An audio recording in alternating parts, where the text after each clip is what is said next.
नमस्कार, मैं Roshan Ravi Saini Navodaya English high school and junior college का विद्यार्थी हूँ। आज मैं हिंदी दिवस के उपलक्ष्य पे आपके सामने कुछ बोलने के लिए उपस्थित हुआ हूँ और आशा करता हूँ कि ये आप सबको ज्ञानवर्धक लगेगा। सबसे पहले मैं हिंदी के सम्मान में कुछ पंक्तियाँ कहना चाहूँगा और आपको बताना चाहूँगा कि हिंदी क्या है।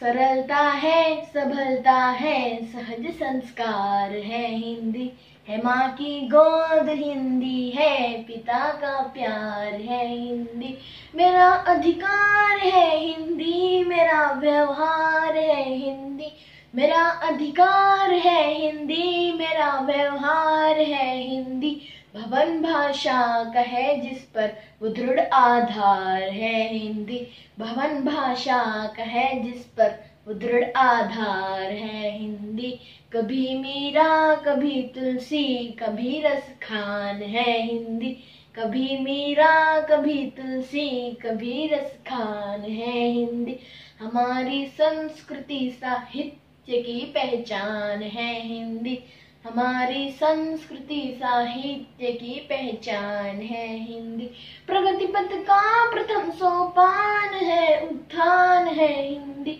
प्रगति पथ का प्रथम सोपान है उत्थान है हिंदी, हमारी जान है हिंदी, हमारी शान है हिंदी, हमारी जान है हिंदी, हमारी शान है हिंदी। हिंदी चिरकाल से ही एक ऐसी भाषा रही है जिसने विदेशी भाषा होने के कारण किसी भी भाषा का बहिष्कार नहीं किया। यह शब्द है हमारे आजाद भारत के पूर्व सबसे पहले राष्ट्रपति डॉक्टर राजेंद्र प्रसाद जी के। इस वाक्य में इतना गहरा अर्थ छुपा है कि ये कहना चाहते हैं कि हिंदी एक ऐसी उदार भाषा है जिसने कोई भी भाषा जैसे अंग्रेजी, उर्दू, अरबी जैसी भाषाओं का हर शब्द स्वीकार किया और समय समय पर जनमानस का आदर करते हुए उन भाषाओं का स्वीकार भी किया।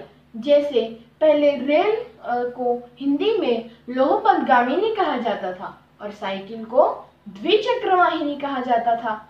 ये शब्द इतने कठिन थे कि वो वापरने ही कठिन थे, इसके लिए इसे अंग्रेजी शब्द से हिंदी शब्द में रोज के जीवन में वापरा गया। और उदाहरण है कि न्यायालय इतना मुश्किल शब्द था कि जिसे आज हम कोर्ट या कचहरी कहते हैं, जो कि उर्दू के शब्द है।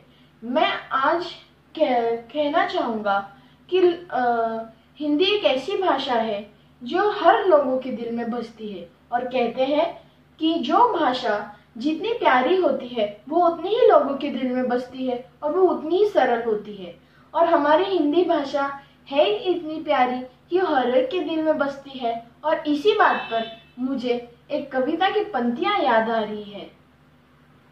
हिंदी का बोल हूँ मैं उर्दू जबान हूँ, हिंदी का बोल हूँ मैं उर्दू जबान हूँ, गीता का श्लोक हूँ मैं आयते कुरान हूँ, गीता का श्लोक हूँ मैं आयते कुरान हूँ, मैं हर वतन परस्त की जानो जहान हूँ, मैं हर वतन परस्त की जानो जहान हूँ, धड़के जो सबके दिल में वो हिंदू जबान हूँ, धड़के जो सबके दिल में वो हिंदू जबान हूँ। हिंदी एक ऐसी भाषा है जिसका आदर करते हुए वैज्ञानिकों ने भी उसे एक वैज्ञानिक भाषा कहा है कि जैसे कि जो बोला जाता है वही लिखा जाता है और जो बोला जाता है वैसे ही लिखा जाता है। हिंदी बोलते और पढ़ते एक ही जैसे है और हिंदी सिर्फ भारत में ही नहीं अपितु कई देशों में बोली जाती है, जैसे कि मॉरिशस, सीरानम और नेपाल की कई जनता हिंदी बोलती है। दुनिया की लगभग 615 मिलियन लोग हिंदी बोलते हैं, लिखते हैं और समझते हैं। दुनिया की सबसे ज्यादा तीसरी बोलने जाने वाली भाषा हमारी हिंदी है। इसी वजह से हिंदी दुनिया की विश्व भाषा बनने के पथ पर अग्रसर है। बात अगर भारत की जाए तो हिंदी भारत की संवैधानिक भाषा है। राज्य भाषा है। संवैधानिक रूप से राज्य भाषा के साथ साथ देश की सबसे ज्यादा बोले जाने वाली भाषा है। और हिंदी हमारी केवल राष्ट्रीय मातृभाषा नहीं, अपितु हिंदी हमारी भावनात्मक रूप से एक धागे में पिरोती है। राज्य भाषा हिंदी का सम्मान करते हुए हर साल 14 सितंबर को देश में हिंदी दिवस मनाया जाता है। हमारे राष्ट्रपिता महात्मा गांधी जी ने 1918 में कहा था कि हिंदी सम्मेलन में कि हिंदी को राष्ट्रभाषा बनाई जाए, पर आजादी मिलने के लंबे समय बाद हिंदी को हमारी संवैधानिक रूप से राज्य भाषा बना दिया गया। राज्य भाषा मतलब जो रोज के कामकाज में वापरी जाती है वो होती है राज्य भाषा। हिंदी बात अगर भारत की जाए तो भारत में तो कई सारे, भारत उसकी विभिन्नता की वजह से जाना जाता है। भारत में कई सारी भाषा है और हर भाषा की उसका एक अपना इतिहास, अपना गौरव और अपना ही अलग उसमें सयानापन है। और इसी वजह से भारत की कोई भी राष्ट्रभाषा नहीं है, लेकिन हिंदी सबसे ज्यादा बोले जाने वाली और सबके दिलों में बसने वाली भाषा है। इसी वजह से हमें हिंदी बोलनी चाहिए और हिंदी का सम्मान करना चाहिए। और अगर बात विश्व में अग्रसर होने की जाए हिंदी की, तो वो मैं आपको अभी बताना चाहूंगा।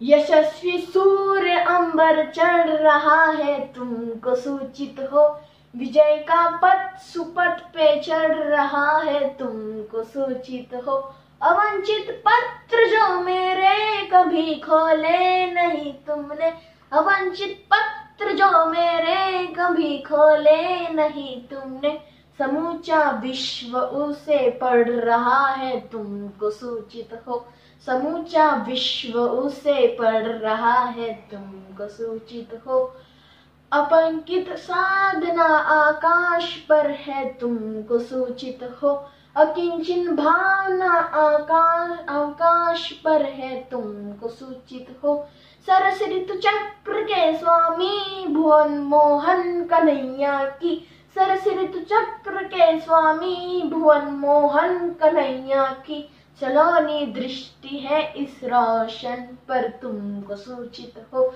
सलोनी दृष्टि है इस रोशन पे, तुमको सूचित हो। धन्यवाद।